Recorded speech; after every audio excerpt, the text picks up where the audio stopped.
जन की हो उस गाड़ी को वहाँ से हटवा ले, क्योंकि कुछ गाड़ियाँ उसके कारण नहीं चल पा रही। और कोई खोया पाया सूचना हो, किसी का पति बिछड़ गया हो, किसी का बच्चा भूल गया हो, तो आप मुझे बता दो, माइक से मैं बोलूँ क्या होगा। क्योंकि संचालकों की बड़ी वो संकट में आ जाते हैं, और मेरे लिए नया नया संकट है, और मैं संचालन नहीं करता, फिर भी हमारे जानने मुझे बुलाते मुझे ऐसे कभी बुलाते, लेकिन वो आज फायदे में हो गए। जैसे आप लव मैरिज करके लेके आओ, लड़की खाना बनाना भी जानती हो, है ना, तो ऐसा हो गया कि हाँ कभी तो बुलाए रहते हैं कि संचालक भी कर देगा। तो ऐसी स्थिति हो गई है आज। ये हेमंत भैया कह रहे थे कि स्वयं स्वास्थ्य कार्यक्रम के सूत्रधार भी एक हमारे कवि सम्मेलनों में बहुत प्रसिद्ध बात चलती है कि वो एक आदमी लेके खड़ा था, कवि कविता पढ़ रहा था मंच पे। उसने कहा कि क्या तुम मुझे मारोगे, मैं ऐसी कविताएं पढ़ रहा हूँ। उसने कहा नहीं, मैं आपको क्यों मारूंगा, मैं तो उसको मारूंगा जिसने आपको बुलाया है। लेकिन ये कवि सम्मेलन बहुत शानदार हो रहा है, और कवि सम्मेलन इस पड़ाव पे आ गया है। तमाम ऐसे लोग इस मंच पे उपस्थित, थोड़ा सा रिक्वेस्ट कर रहा हूँ, क्योंकि वो होता है ना कि आवाज 3 बार आती है, हेलो हेलो हेलो। हालांकि मैं तो मुसलमान नहीं हूँ, मैं तो कई बार तलाक बोलूँ, एक बार वो 3 बार हो जाए मतलब कि मैं तलाक हो जाए। तो ये बातें सिर्फ इतनी मैं चेक करता रहता हूँ कि आपका जो वो एक मीटर होता है जिसको कहते हैं IQ, और इस बात से मैं आपका चेक कर रहा था। तो एक मीटर होता है, इसे तो बीच में चेक करता रहूंगा कि आप जो है सब मन के साथ उपस्थित है, दिमाग के साथ उपस्थित हैं। लेकिन बात सिर्फ इतनी सीतापुर वालों, ये मजाक मस्ती की तमाम बातें एक तरफ, मैं अब जो बातें कहने जा रहा हूँ मुझे अपने आप पे कोई भ्रम नहीं है। मैंने पहले भी कहा कि मैंने तमाम कवि सम्मेलनों में विश्व सत्यनारायण सर को सामने से बैठ कर सुना है, मुमताज नसीम दीदी को मैंने सुना है सामने से बैठ, मैं उनका प्रशंसक हूँ। ईश्वर का हर रोज इस बात के लिए धन्यवाद देता हूँ कि जिन मंचों को मैं सुना करता था उस पे वो खड़े होने की ताकत मुझे देता है, मेरे पैरों को और मेरी वाणी को ताकत देता है कि कुछ शब्द मैं आपको आपके बीच में रख पाता हूँ। बात सिर्फ इतनी है, जब मैं कवि सम्मेलन के मंचों पे आया तो मुझे लगा कि समाज का एक बड़ा हिस्सा जो तमाम झंझावातों से जूझ रहा है, तमाम संघर्षों से जूझ रहा है, उसकी बात करने वाले लोग नहीं है, या तो लोग कम है। तो मैं आपके अपने बीच की बात करता हूँ।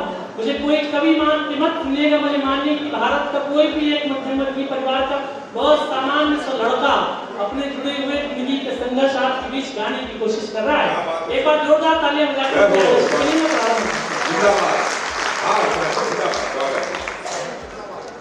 पहली 4 पंक्तियां बात से जितनी की बात आपके मन तक लग जाए, आप लोगों की ठीक ठीक बात होगी तो तालियों के माध्यम से आप मुझे तक पहुंचे। पत्थर की चमक है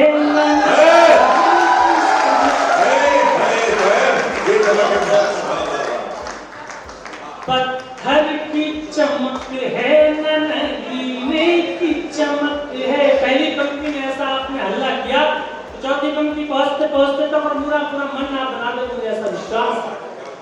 पत्थर की चमक है नगीने की चमक है, चेहरे पे सीना तान के जीने की चमक है। पत्थर की चमक है नगीने की चमक है, चेहरे पे सीना तान के जीने की चमक है। पुरखों से विरासत में हमें कुछ न मिला था, पुरखों से विरासत में हमें कुछ न मिला था, जो दिख रही है खून पसीने की चमक,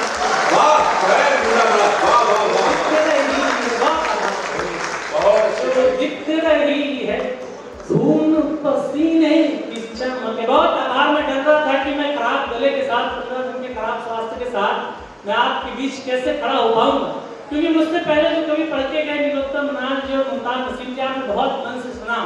मुझे लगा कि शायद आपको कुछ थकान हो गई हो, लेकिन 4 पंक्तियां आपने बहुत मन से सुनी है। अगली 4 पंक्तियां और ऐसे सुन के बताना कि आप बिल्कुल भी ताजगी से भरे हुए हैं, थकान आपको बिल्कुल हावी। जिस रास्ते पे चल रहे उस पर है छल पड़े। हम जीवन में कोई नया काम शुरू करते हैं, थोड़ी परेशानियां, थोड़ी मुश्किलें बुलाती हैं, लेकिन हमें करना क्या चाहिए, मनोस्थिति होनी क्या चाहिए, सुनना। जिस रास्ते पे चल रहे उस पर है छल पड़े, कुछ देर के लिए मेरे माथे पे बल पड़े। जिस रास्ते पे चल रहे उस पर है छल पड़े, कुछ देर के लिए मेरे माथे पे बल पड़े। हम सोचने लगे कि यार लौट चले क्या, हम सोचने लगे कि यार लौट चले क्या, फिर सोचा यार छोड़ो चल पड़े।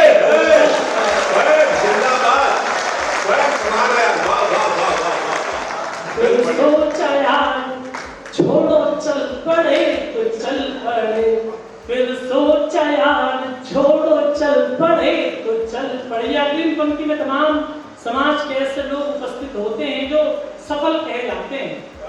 क्या तमाम विधायक जी थे, मंत्री थे, चले गए, हालांकि मंचों से जाने के बाद खराब बातें कहने की प्रथाएं हैं, क्योंकि जिनके मुंह पे नहीं बोल सकते उनको बाद में लगा रहते कि मोदी बहुत दुष्ट है।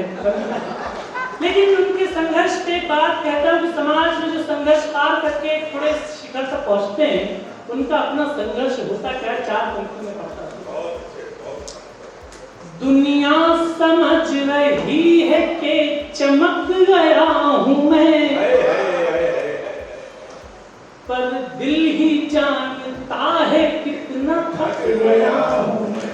बढ़िया पंक्ति।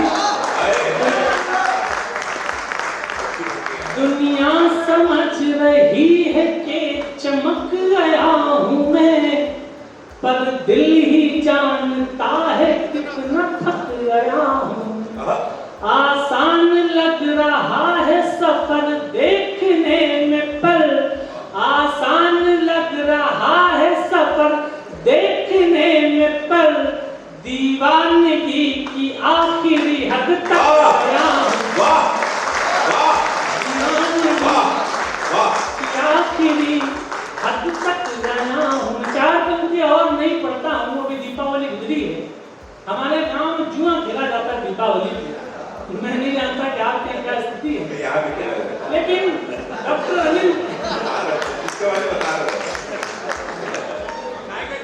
अनिल चौबे बनारस में कवि है, वो कहते हैं कि सौंदर्य हर जगह है, सौंदर्य नाले में भी है, बशर्ते आपकी दृष्टि सुअर वाली होनी चाहिए। नहीं, मैं बात से इसलिए कह रहा हूँ, जुआ समाज में ऐसा समझा जाता है कि बहुत खराब काम है, शराब ऐसी समझी जाती है कि बहुत खराब काम है, लेकिन हमारे कुल के पुरखे हरीश बच्चन जी ने शराब को पूरे मधुशाला लिख दी। मैं 4 पंक्तियां जुए के फर्ज निकाल के ताजी ताजी लाया हूं और आपको मजा आ जाए, पूरा हॉल में स्वागत करें।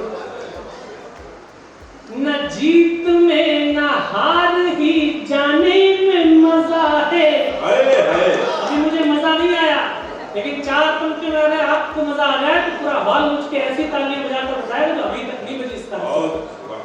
न जीत में न हार ही जाने में मजा है, जितना कि दिल की आग बुझाने।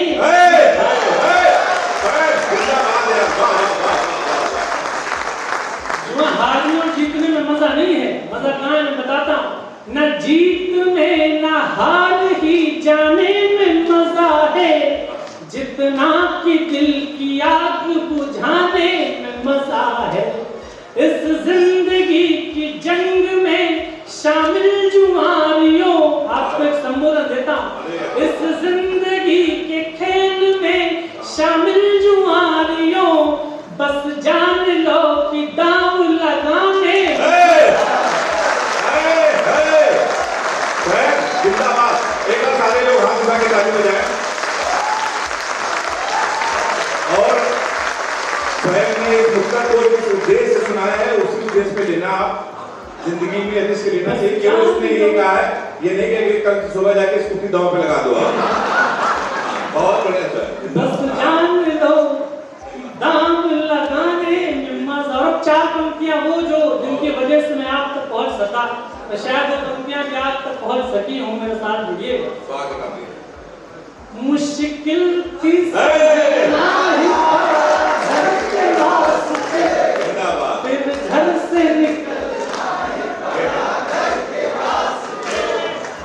पूरी हो हर शौक ये तालियां जय मुर्दाबाद।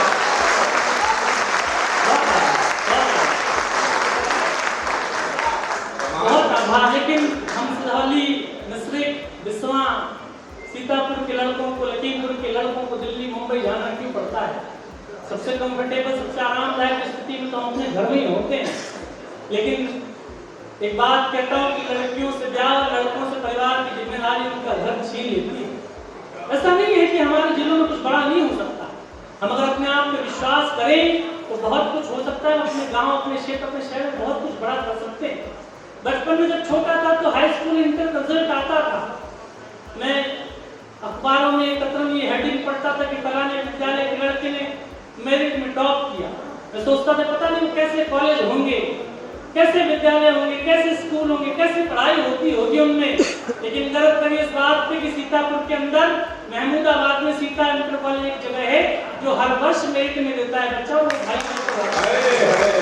क्या बात है, अरे बहुत क्या बात। लेकिन ये ऐसे नहीं होता। कोई रमेश वाजपेयी जब लाखों करोड़ों का पैकेज छोड़ के अपने क्षेत्र पर और अपने दम पर विश्वास जताता है तब ऐसी संकल्पनाएं मूर्त रूप लेती है जिनका नाम सीता इंटर कॉलेज होता है। मैं 4 पंक्ति और पढ़ता हूँ। एक मेरा दोस्त यहाँ पर अंकुर मिश्रा बैठा है मेरे साथ, मेरा रूममेट था झांसी मेडिकल कॉलेज में जब मैं पढ़ाई कर रहा था। वो MBA कर रहा था और मैं लैब टेक्नीशियन की पढ़ाई के लिए वहाँ पे था।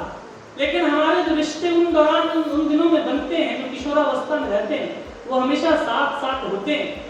उसका उल्लेख सिर्फ इसलिए क्योंकि वो एक राइटर भी है, उसका उपन्यास भी प्रकाशित है। लेकिन बैंक की नौकरी या हमारे जो मध्यम वर्गीय परिवारों के लड़के होते हैं उनके भीतर जो एक डर रहता है कि हमारा घर कैसे चलेगा, वो आपको साहित्य से, आपको अपने शौक से दूर कर लेता है।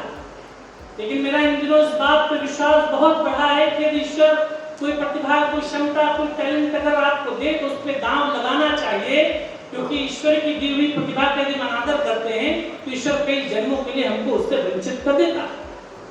4 पंक्तियां पढ़ता हूँ सीतापुर वालों। मुझको न रोकिए नए नजराने दीजिए। मेरा PhD में एनरोलमेंट हो गया तो मैंने लैब टेक्नीशियन की पढ़ाई की, लेकिन मैं बहुत कुछ छोड़ छाड़ के ये काम कर रहा हूँ क्योंकि मुझे अपने जीवन में कोई रिग्रेट नहीं चाहिए। मुझको न रोकिए नए नजराने दीजिए, मेरा सफर अलग है मुझे जाने दीजिए। मुझको न रोकिए नए नजराने दीजिए, मेरा सफर अलग है मुझे जाने दीजिए। ज्यादा से ज्यादा होगा ये कि हार जाएंगे, ज्यादा से ज्यादा होगा ये कि हार जाएंगे। किस्मत तो हमें अपनी आज़मानी दी।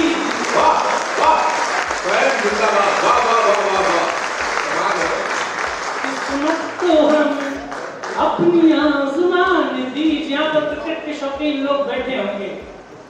एक हमारे किशोरावस्था की याद है 2003 में विश्व कप के फाइनल में ऑस्ट्रेलिया ने भारत को बहुत बुरी तरीके से हराया। क्रिकेट के शौकीन जो लोग बैठे वो जानते हैं 2003 के विश्व कप के फाइनल में ऑस्ट्रेलिया ने भारत को बहुत बुरी तरीके से हराया। लेकिन जिस वक्त ऑस्ट्रेलिया भारत को हरा रहा था, झारखंड में एक लंबे बाल वाले लड़के ने टीटी की नौकरी छोड़ के बल्ले पे दांव लगाया था। तब 2011 में विश्व कप विजेता हुए तो उसका नाम है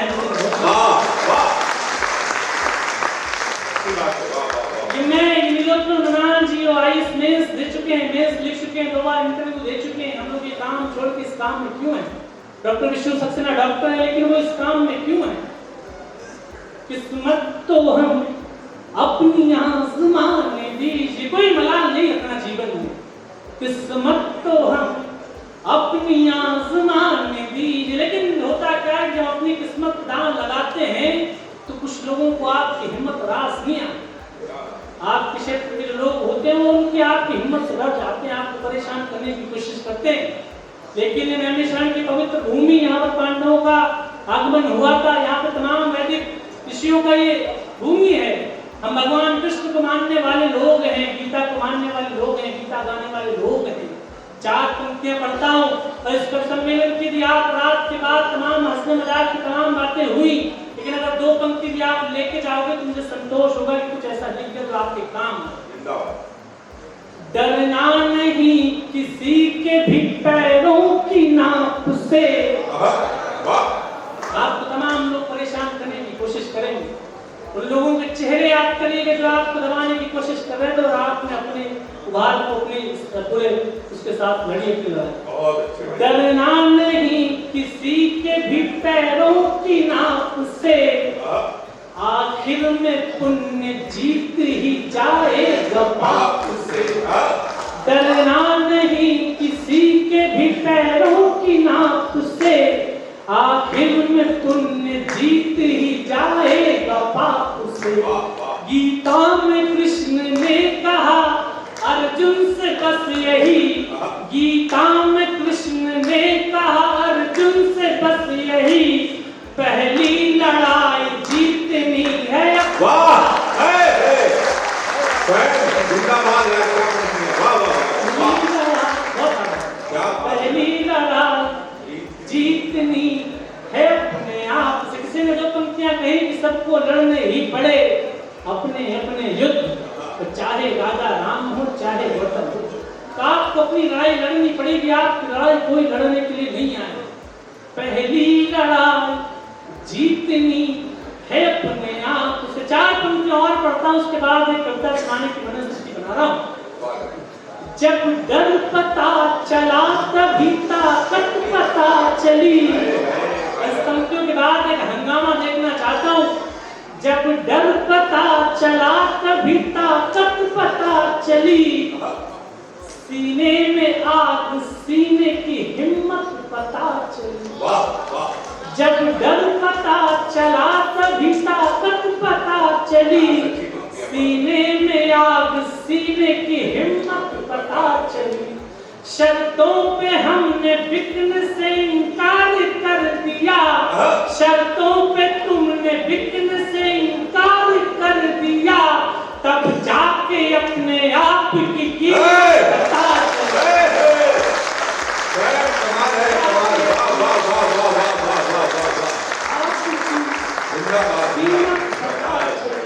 तब जाके अपने आप की कीमत पता चले। पिछले दिनों एक देश ने शारदा सिन्हा जी को खोया, वो हमारे देश का रत्न होती थी, और उससे कुछ दिन पहले रतन टाटा साहब को हमारे देश ने खोया। जब ये खबर आम हुई देश में कि रतन टाटा साहब अपनी पार्थिव देह को छोड़ के जा रहे हैं, तो मुझे नहीं लगता कि ऐसे किसी घर में ऐसी स्थिति नहीं होगी जिसको ऐसा नहीं लगा कि हमारे घर का कोई हिस्सा चला गया, क्योंकि तमाम लोगों के पास पैसे हैं। ऐसा नहीं है कि उद्योगपति भारत में नहीं है या पूंजीपति भारत में नहीं है, लेकिन जो पैसे को इस सात्विकता के साथ खर्च करे कि देश का भी भला हो, समाज का भी भला हो, समाज के आखिरी छोर पे खड़े हुए व्यक्ति का भी भला हो, तो ऐसी सोच पे रतन टाटा का नाम होती है। मैं चाहता हूँ कि एक बार जोरदार तालियां। लेकिन रतन टाटा साहब का जिक्र ना आया इस बात के लिए नहीं कर रहा। पूंजीपति तमाम है देश में, देखिए उनकी जीवन की तमाम घटनाएं ऐसी हैं कि जो अगर हम मन से पढ़ ले समझ ले तो हमारे जीवन का पथ प्रदर्शित हो सकता है। एक ऐसी कंपनी उनकी तमाम कंपनियां हैं, लेकिन उनकी एक कंपनी थी कार कंपनी टाटा इंडिका। एक ऐसी स्थिति आई कि वो कार का जो उनका उपक्रम था वो फेल हो गया और ऐसी स्थिति बनी कि उनको बेचने का निर्णय करना पड़ा। अमेरिका की कंपनी फोर्ड, उनके साथ कुछ लाइसेंसिंग वालों ने उनकी मीटिंग फिक्स कराई। बिली फोर्ड उस कंपनी के मालिक थे। रतन टाटा साहब एक टेबल पर बैठे, बिली फोर्ड और अहंकारी अमेरिका का अहंकार, उसने कहा कि रतन टाटा साहब शायद आपको बिजनेस की समझ नहीं है, आपको शायद कारों के बिजनेस की समझ नहीं है। बात जरूरत की थी, शायद रतन टाटा साहब उस बात को इग्नोर कर देते और वो डील हो जाने देते, क्योंकि वो बहुत जरूरी डील थी। लेकिन भारतीय संकल्प वो रतन टाटा साहब में जीवित था, उन्होंने वो डील कैंसिल कर दी। उसके बाद खुद एस्टैब्लिश हुई चीजें। तालियां इस बात पे उठे कि 2008 में 10 साल बाद जब वैश्विक मंदी आई, तब उसी बिली फोर्ड की 2 कंपनियां फोर्ड और जगुआर बिकी और वो खरीदने वाले हमारे रतन टाटा।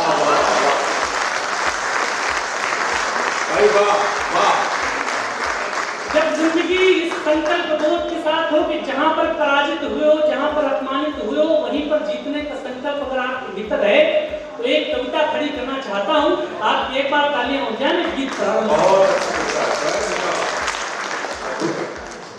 एक महल की चौखटों, एक महल के द्वार ने हमको अपमानित किया था, एक भरे दरबार ने प्यार को ठुकरा दिया था, निर्दयी बाजार में एक महल की चौखटों।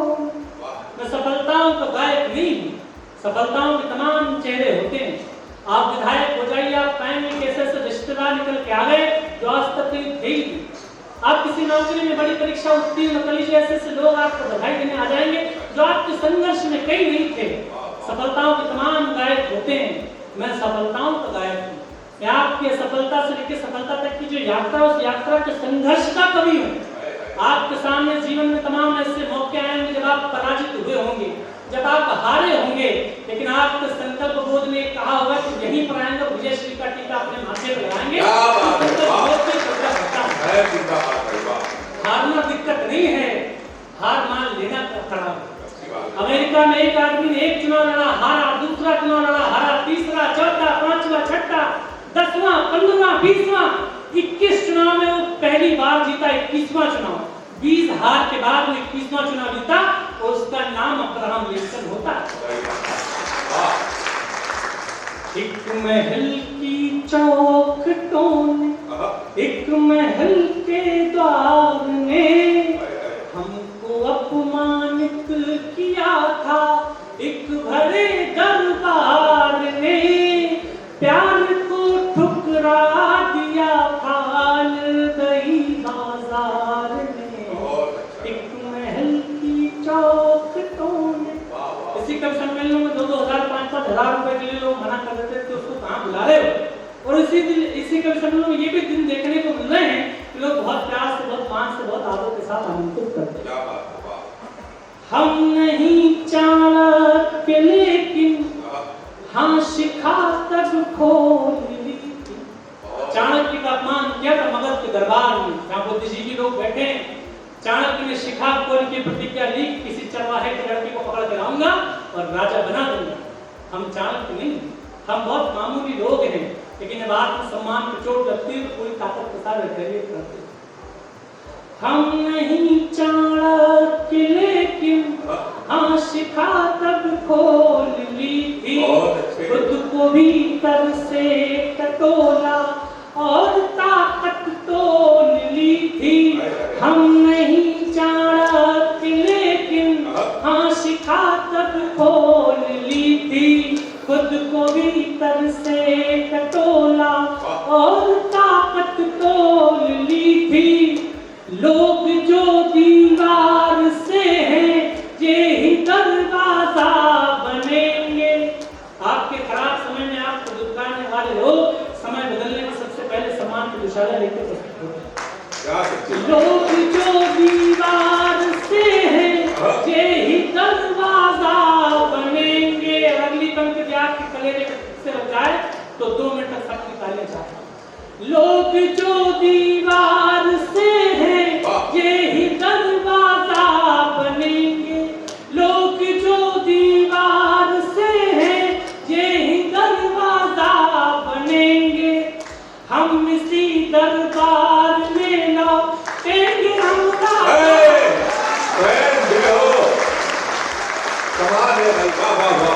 हम जो दीवार से हैं ये ही दरवाजा बनेंगे।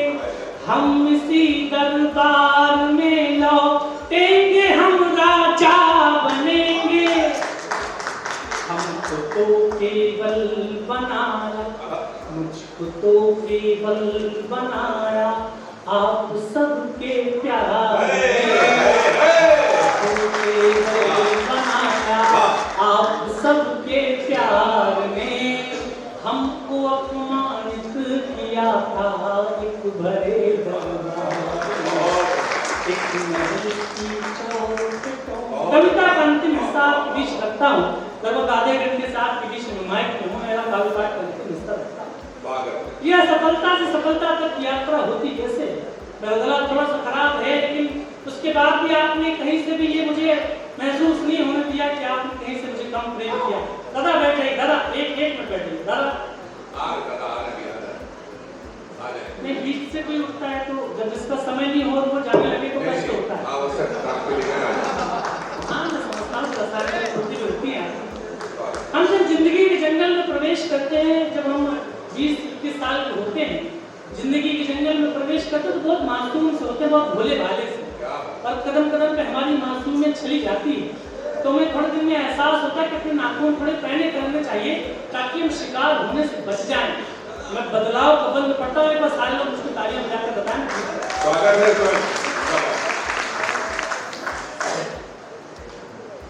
अनसुनी आवाज का बदला सरांदाज हम,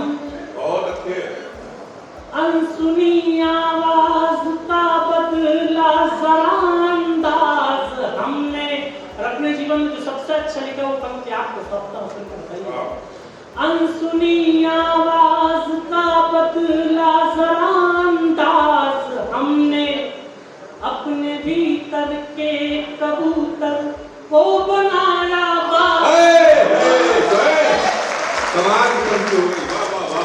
अनसुनी आवाज का बदला सरांदाज हमने, अपने भीतर के कबूतर को बनाया बाज हमने। ताज क्या है कृष्ण के सिर, पंख ही स्वीकार होगा। सुधर्मा शरा में से कृष्ण ऐसे थे जिनके मस्तक पर कोई किरीट नहीं था, लेकिन क्या कृष्ण से बड़ा कोई राजा हुआ भारत में? ताज क्या है कृष्ण के सिर, पंख ही स्वीकार होगा। जिस जगह हम बैठ जाएं ये वही दरबार होगा। नेता के घर में पैदा नहीं होता। नेता सड़क पर बैठ जाए, 5 मुखिया पीछे घिस जाए वो नेता होता है।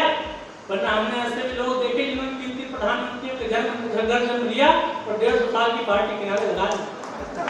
ताज क्या है कृष्ण के सिर, पंख ही स्वीकार होगा।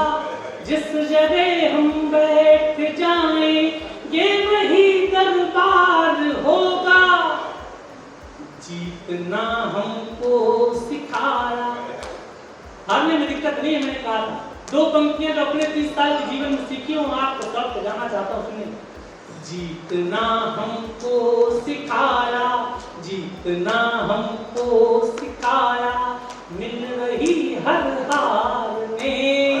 जीतना हमको सिखाया, मिल रही हर हार में। हमको अपमानित किया था। वाह वाह, आई इंडिया की परफॉर्मेंस का रिपोर्ट कार्ड। एनालिसिस रिपोर्ट में गढ़ा गया नया कीर्तिमान। 15 सितंबर से 12 अक्टूबर तक का हाल। 28 दिनों में 30 लाख व्यूज हुए पार। 1.25 लाख घंटे वॉचिंग का ग्राफ। 7500 बने नए सब्सक्राइबर्स। 1 लाख से ज्यादा दर्शक रोज देख रहे आई इंडिया। 5000 घंटे पहुंची डेली वॉचिंग। शुक्रिया हम पर भरोसा जताने का, संकल्प बेहतर से और बेहतर बनाने का। देखते रहिए आई इंडिया, खबर आपकी, नजर हमारी।